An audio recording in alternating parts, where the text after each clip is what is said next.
Bonjour et bienvenue à tous. Un message pour les dirigeants guinéens. Second temps, féliciter le président Diomaye Faye du Sénégal qui vient d'être élu, selon les chancelleries occidentales. Voilà, c'est bien avant le résultat, mais nous avons, je suivais le journal tout de suite là, selon toutes les chancelleries occidentales, il est en nette avance. Donc, selon les statistiques, jusqu'à ce qu'il a obtenu, aucun candidat ne peut le battre. Donc, nous le félicitons. Et bienvenue, Monsieur le Président Faye. Merci beaucoup. Nous remercions le peuple sénégalais, la maturité. Moi, je ne m'adresse pas aux animaux, voilà, les animaux de la basse-cour. Mohamed Touré Mandemori, comment vas-tu, frère? Allô? Je suis en direct.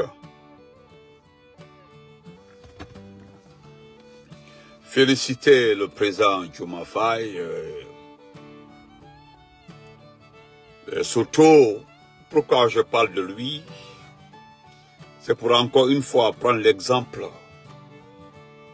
montrer aux autres Guinéens qu'aujourd'hui, l'essentiel, c'est ça, c'est ce que les Sénégalais sont en train de faire. Grand frère Sisavane, bon Ramadan à toi, grand frère Sisavane depuis Nouak. Général Kabaï Diaïté, comment vas-tu? Ce que les Sénégalais viennent de faire, c'est ce que tout citoyen, c'est ce que tout individu, tout citoyen, tout peuple voudrait avoir. C'est-à-dire passer par les urnes pour élire son président. C'est-à-dire, je m'adresse aux personnes responsables dans un pays normal. Je dis bien dans un pays normal. Bah pour l'homme, dis-moi non, frère. Bon Ramadan à toi, frère Ba. Dans un pays sérieux, ce que tout le monde souhaite, c'est de passer par les élections pour résoudre les différends politiques. Dans un pays sérieux, tout ce que les gens souhaitent, c'est que le peuple choisit ses leaders, ses députés, ses maires, ainsi de suite. Mais c'est dans notre pays où les gens tapent les poitrines, où les gens veulent la prolongation d'une transition, où les gens disent, selon Ahmed de Paris, le vaurien, que les gens veulent les élections seulement parce qu'ils veulent être président. On ne veut pas les élections parce qu'on veut simplement le pouvoir. C'est le peuple qui doit faire asseoir les institutions du pays. Mais en Guinée, selon Ahmed de Paris, Baouri et autres, Bogola Maba, ce sont les militaires qui doivent installer toutes les institutions. Ce n'est pas ça que la démocratie dit. La démocratie, si c'est par la voie démocratique, ou bien par la démocratie, ou je ne sais pas,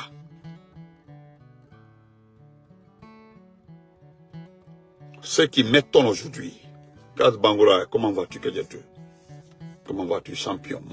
Baga Foti Anadi. C'est seulement dans notre pays où tu entends les uns et les autres dire qu'il faut que les militaires se battent pour installer toutes les institutions avant de partir.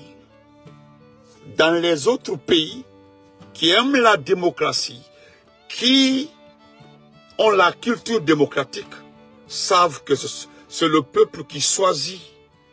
C'est le peuple qui choisit, qui installe toutes les institutions, parce que c'est le peuple qui doit voter pour qu'il y ait un maire. C'est le peuple qui doit voter pour qu'il y ait un député. C'est le peuple qui doit voter pour qu'il y ait un président. Regardez le Sénégal, qui vient d'élire un jeune qui n'était même pas parti pour être président. Il n'était même pas parti pour être un président. Il appartient à l'équipe de Ousmane Sonko. Macky Sall a pris Ousmane Sonko, a ciblé Ousmane Sonko, a ciblé le parti d'Ousmane Sonko, a ciblé. Il a oublié que Ousmane Sonko est quelqu'un de fair play. Il est quelqu'un de fair play. Il est quelqu'un de responsable. Aurait été un autre chef de parti politique.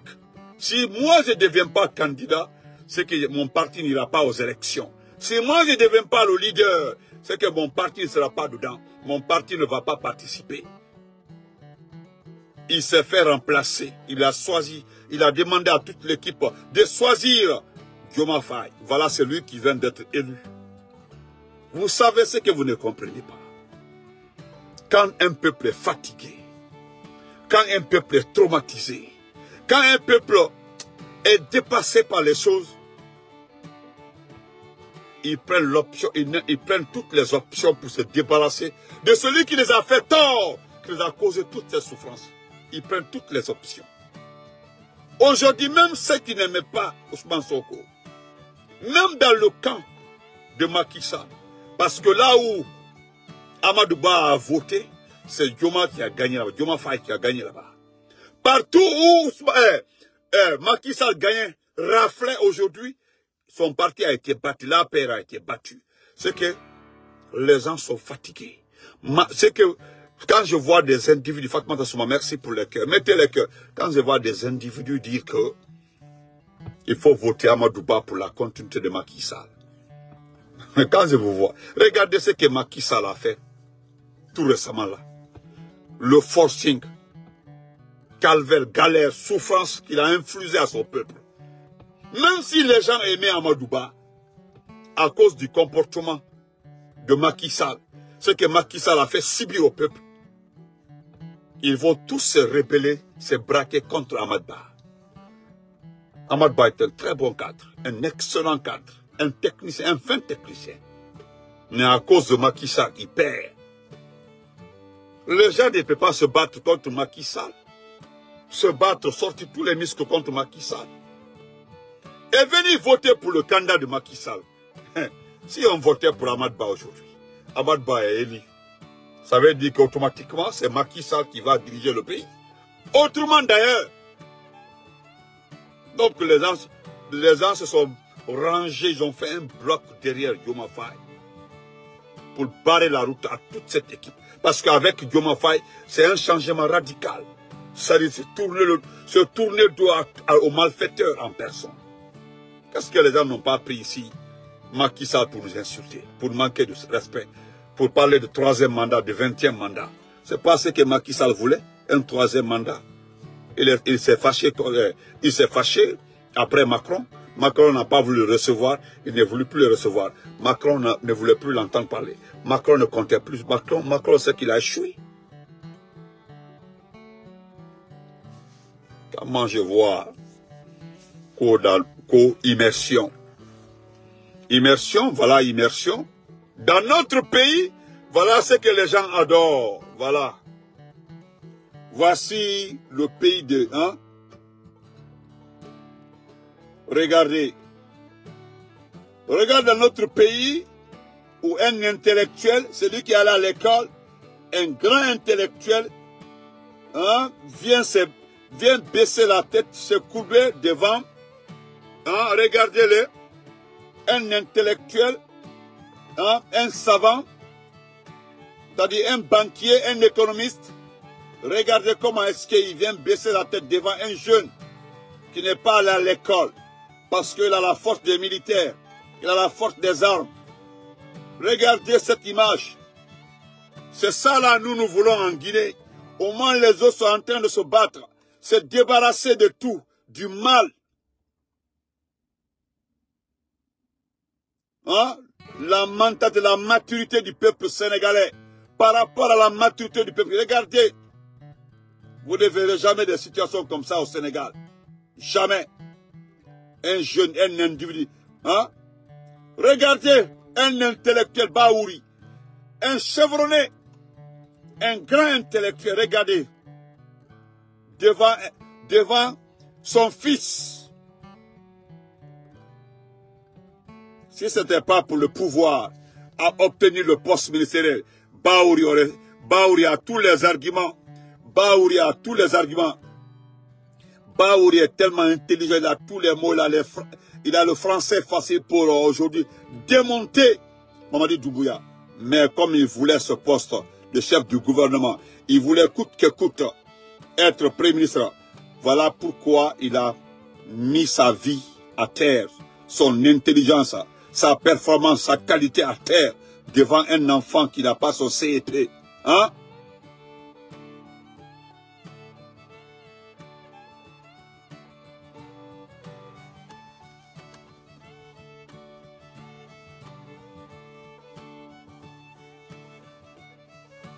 Mais c'est Alpha Condé, c'est vous qui le dites. Vous comprenez? Heureusement, je pense que vous avez été à l'école pour savoir à qui on appelle président. Un président, c'est celui qui a été élu par le peuple. Voilà, si tu as la mémoire courte, je te rappelle que c'est un chef de la junte. Tu as compris? Si tu as la mémoire courte, je vais juste te rappeler que c'est un chef de la junte. Que quel que soit votre intérêt soumis à un président. Je ne sais pas si tu es allé à l'école réellement. Sinon, tu connais très bien la définition d'un président. C'est celui qui a été choisi par le peuple. C'est ce qu'on appelle président. Mais un criminel, un bandit qui passe par les armes pour prendre le pouvoir. Et que, écoutez, monsieur, arrêtez de me distraire, s'il vous plaît, ok? Si ce n'est pas le ramadan, j'allais te remettre à ta place. Regardez-moi ça. Espèce de vaurien comme ça sur ma page. Bonsoir, Oulari Fatoumata. Nadia, comment vas-tu? Et je vais lire ce petit test pour les médiocres comme Alpha Condé. C'est des gens qui utilisent les faux comptes pour faire croire aux gens qui sont sous-sous et qui ne sont pas sous-sous.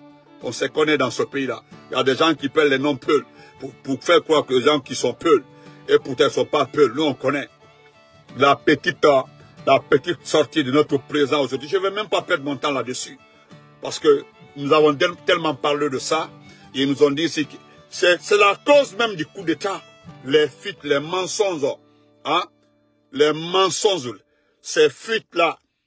Les fuites qu'Alpha Condé va mourir dans 3 jours. Ce n'est pas le fait qu'Alpha Condé doit mourir dans 3 jours qui nous a envoyés dans ces bêtises-là. Celui qui doit mourir dans 3 jours, regardez-le aujourd'hui. Hein? Regardez celui qui doit mourir dans 3 jours là. Regardez comment il est en forme. Il est toujours dans son sport. Hein? Regardez. Je ne sais pas qui est en train de m'appeler ici là comme ça.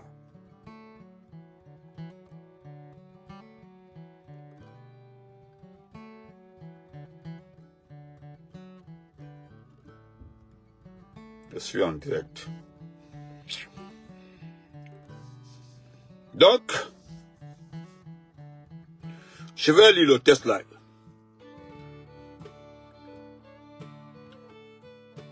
Je vais lire le test là parce que c'est honteux. Mon grand frère Dieu cherche, bonsoir. Je vais lire ça. Parce que moi je connais la qualité de Baouri. Je connais son intelligence. Si ce n'est pas l'affaire de poste, si ce n'est pas le problème de pouvoir, Baouri peut démonter Mamadi Doumbouya par A plus B à travers ses verbes, à travers ses mots, à travers des débats. Mais c'est parce qu'il voulait coûte que coûte reprendre sa vie parce qu'il était fauché, n'avait plus d'argent. C'est ce qu'il a mis dans cette situation. Sinon, c'est quelqu'un que je connais très bien, le très intelligent, très stratège. Donc je continue. Regardez les récits. Hein. On dit dans la poursuite de l'immersion gouvernementale dans l'arrière-pays. Forêt-Caria, c'est l'arrière-pays. Hein. Forêt-Caria, la base des forces spéciales. C'est ce qu'on appelle l'arrière-pays. Je lis pour vous, s'il vous plaît. Ou dans la poursuite de l'immersion gouvernementale dans l'arrière-pays, entamée le samedi 23 mars, l'équipe conduite par le Premier ministre, chef du gouvernement, Amadou Ouriba, avec à ses côtés les ministres secrétaires généraux et directeurs de cabinet de la présidence, respectivement, général Amara Kamara et Djeba Diakité, a effectué ce dimanche 24 mars 2024 une seconde série d'activités s'inscrivant toujours, écoutez très bien, s'inscrivant toujours dans la culture de l'esprit d'équipe. L'esprit d'équipe, quoi, ce qu'ils ont fait, c'est l'esprit d'équipe. Du don de soi, de la résilience, mais également pour briser les barrières, favorisant la solidarité dans le travail. C'est à cause de ça et ils ont fait ça. C'est à cause de ça, c'est-à-dire favoriser la solidarité dans le travail. Parce que selon les résultats de l'échec des anciens gouvernements, il n'y a pas de solidarité dans le travail. Ce n'est pas pour autre chose. Maintenant, je continue. Regardez-les, regardez-les, regardez. Regardez. Ah, Dunia.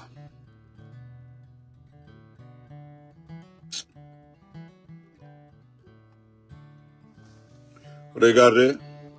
Regardez-les. Même quelqu'un qui n'a pas honte.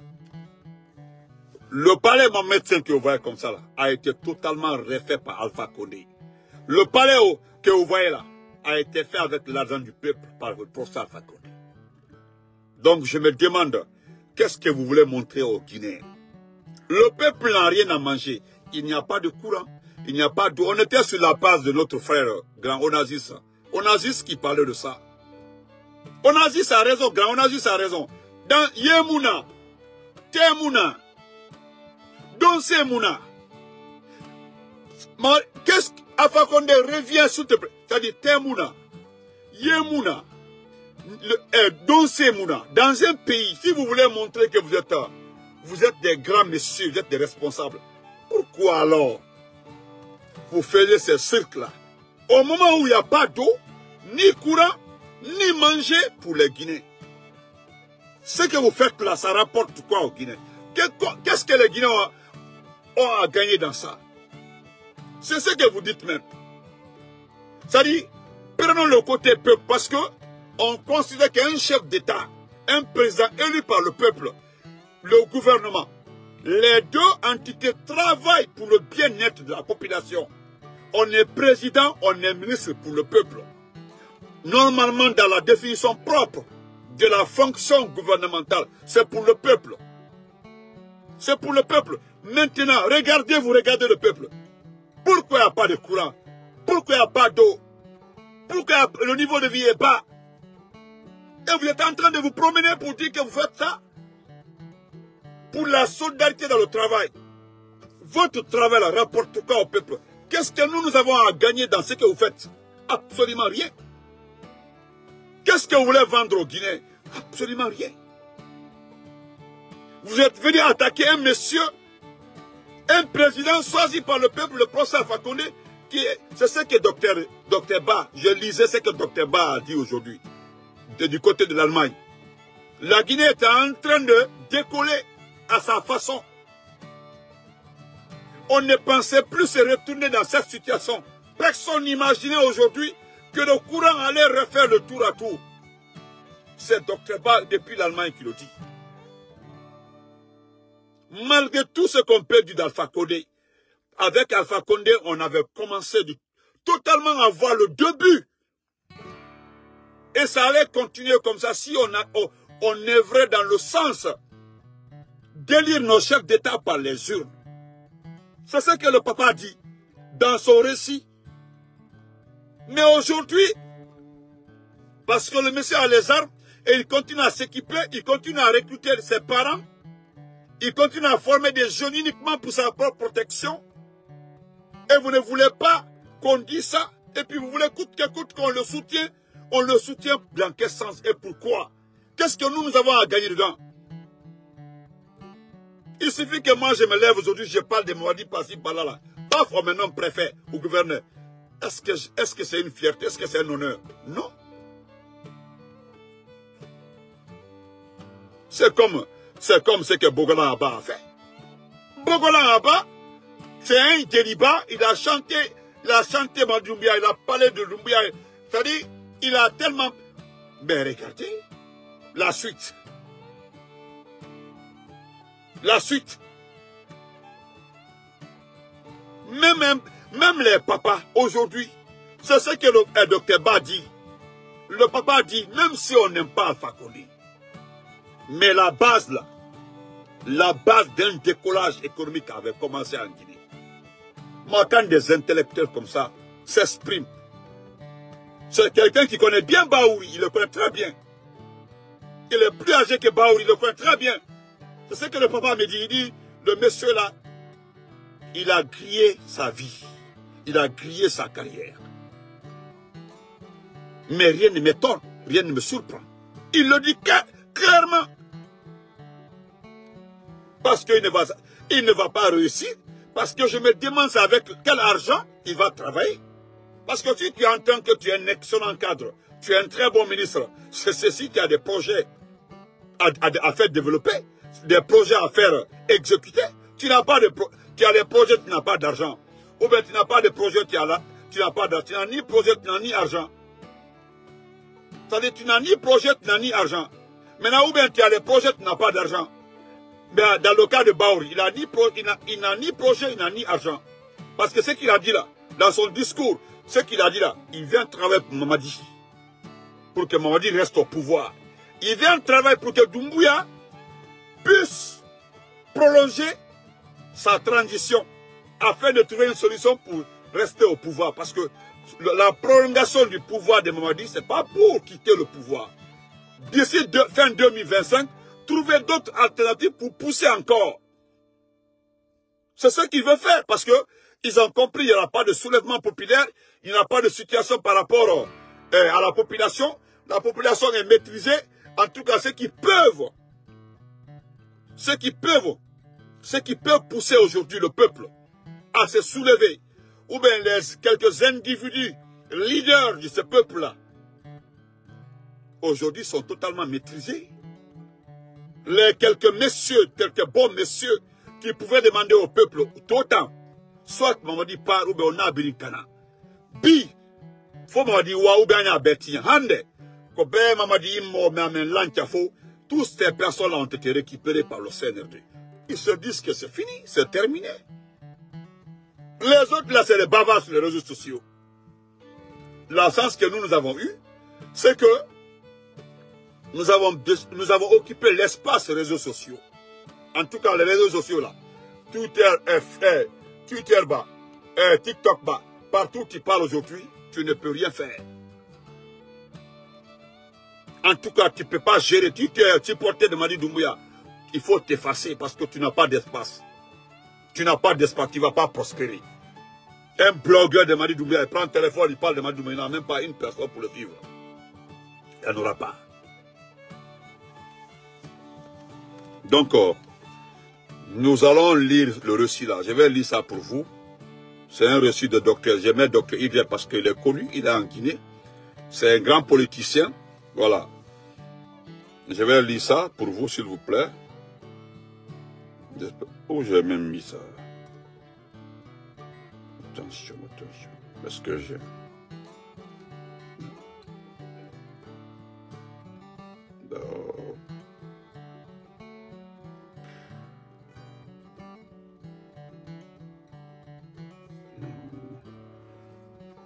Permettez-moi de chercher ça, hein.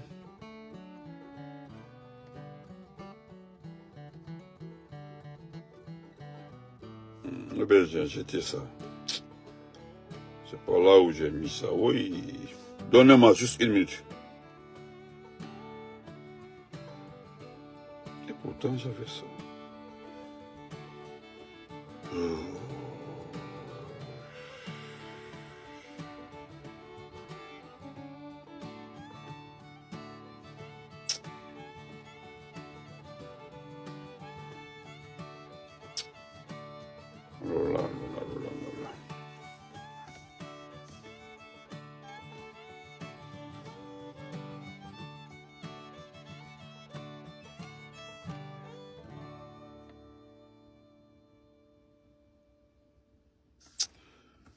Excusez-moi, j'avais ça quelque part. Non, c'est pas ici. Je l'avais.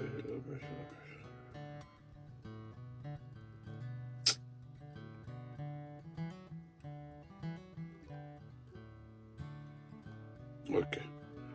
Certainement, j'ai perdu ça. Oh my God. Non.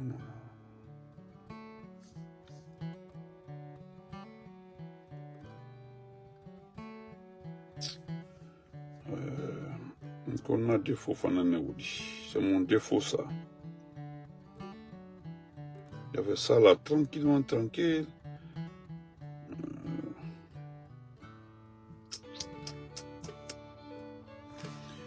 Attendez, est-ce que je peux... Voilà. Excusez-moi, j'ai retrouvé le document. Excusez-moi, les gens sont partis, mais j'ai retrouvé le document. Donc, je vais le lire pour vous. Nous allons lire ça ensemble. Voilà. Mais bonsoir Benito, je t'envoie ce document, un récit que j'ai fait depuis mon poste pour que tu puisses le lire sur ta page. Donc, je vais le lire pour nous rapidement. Il vient à la tête de la Guinée le 21 décembre 2010. Monsieur le président Alpha Condé. Et voilà, je vais ranger. Donc, c'est important. Hein? C'est ça, je vais ranger ma chérie, je vais ranger. Donc, il vient à la tête de la Guinée le 21 décembre 2010. Le professeur Alpha Condé.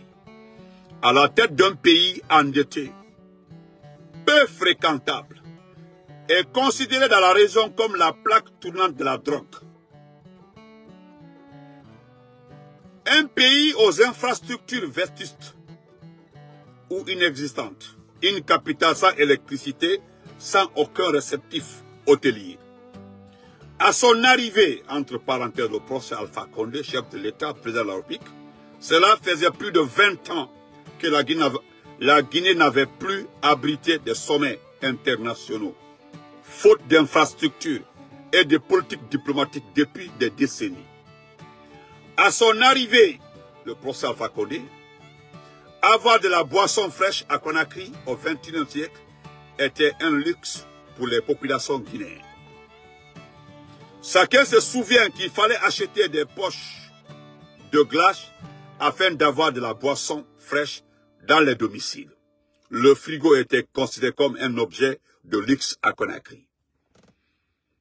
À son arrivée, le professeur Alpha Condé, la Guinée était dans le noir total. À son arrivée, le professeur Alpha Condé, le mont Simandou n'appartenait plus à la Guinée. Un milliardaire israélien avait payé la somme de 10 millions de pots de vin pour obtenir le droit d'exploitation du jugement de fer de Simandou. À son arrivée, le professeur Alpha Condé, président de la République, l'autoroute se limitait au rond-point de Matoto. Il commence par faire annuler la dette extérieure guinéenne à travers son excellence Mohamed Saïd Fofana, premier ministre, chef du gouvernement guinéen, auprès des bailleurs de fonds. Il mène des réformes dans l'armée, dans l'administration publique.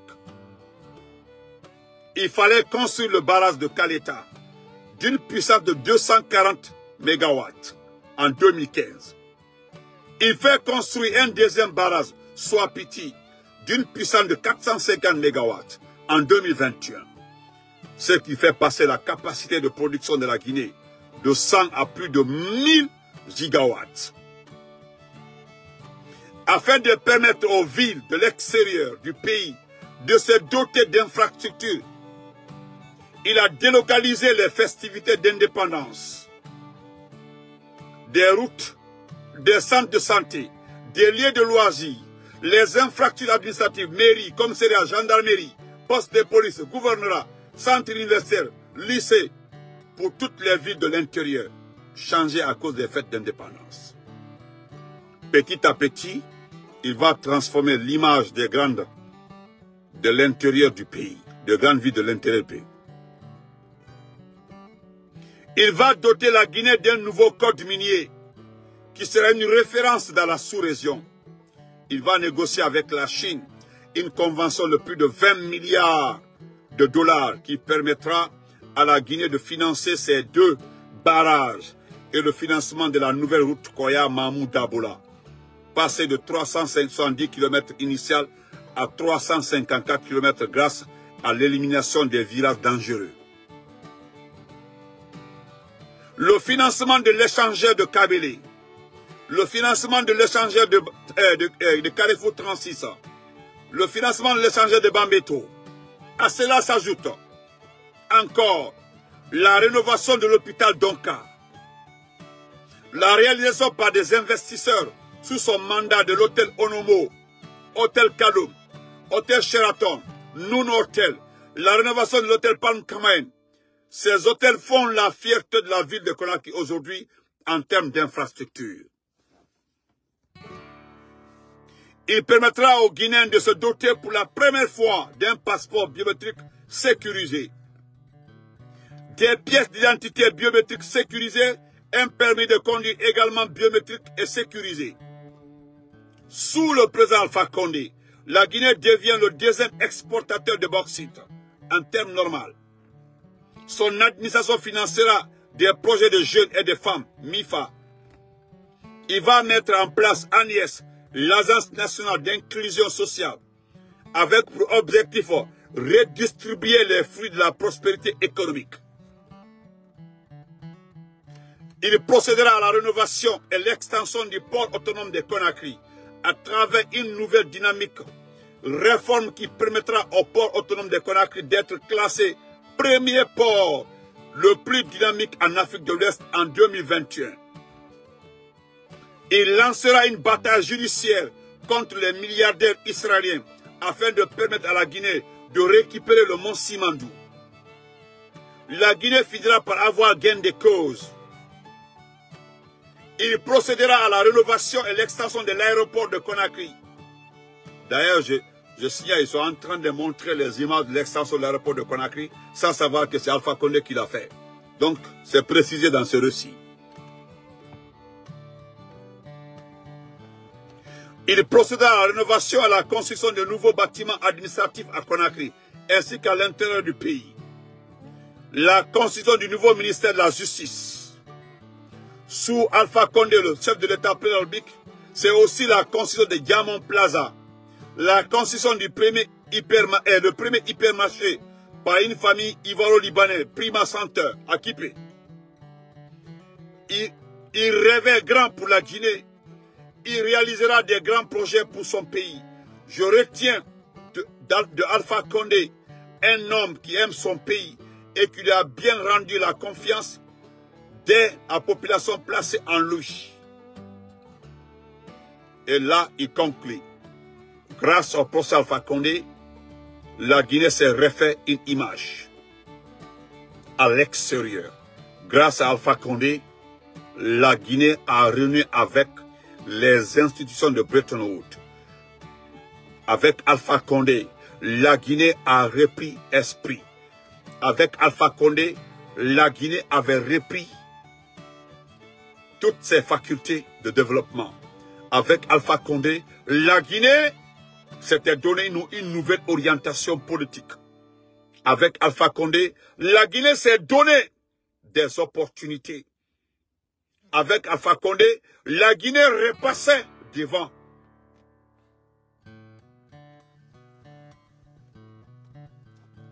Le récit là, c'est le Ramadan qui me chauffe comme ça. Le Ramadan me chauffe.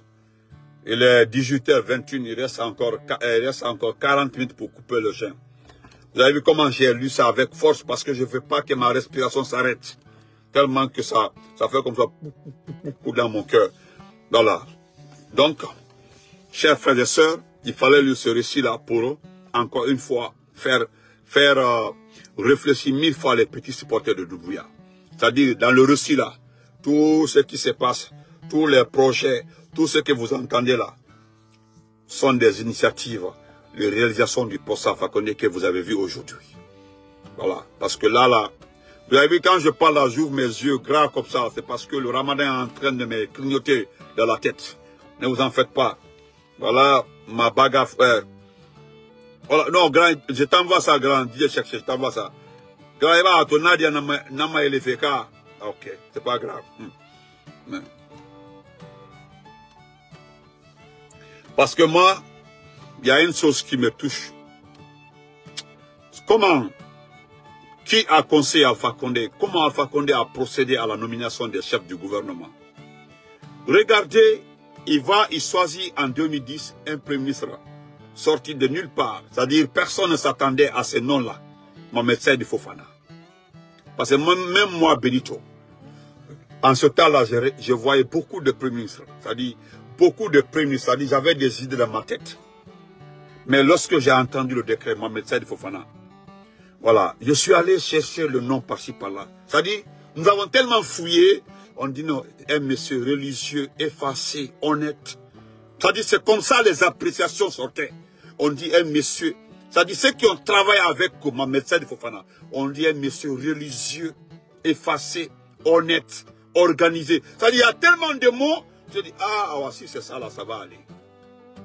Et ça paye, c'est lui qui nous a désendettés. On était endettés, on n'était plus crédible. On ne peut pas te donner de l'argent tant que tu ne rembourses pas. On ne peut pas te donner de l'argent tant que ton pays n'est pas sécurisé. On ne peut pas te donner de l'argent tant qu'on ne voit pas la lumière. C'est ce que Saïd Fofana a donné. Saïd a balayé, a nettoyé. C'est Saïd Fofana qui a fait le toilettage. C'est Saïd Fofana qui a remis la Guinée sur pied. Et là, on a créé le code minier. Il fallait trouver aussi quelqu'un qui travaille avec les compagnies minières. Quelqu'un qui est très aimé. Quelqu'un qui a... N'oubliez pas de vous abonner et d'activer la cloche de notification pour rester informé de nos prochaines vidéos. Restez à l'écoute pour les développements passionnants à venir.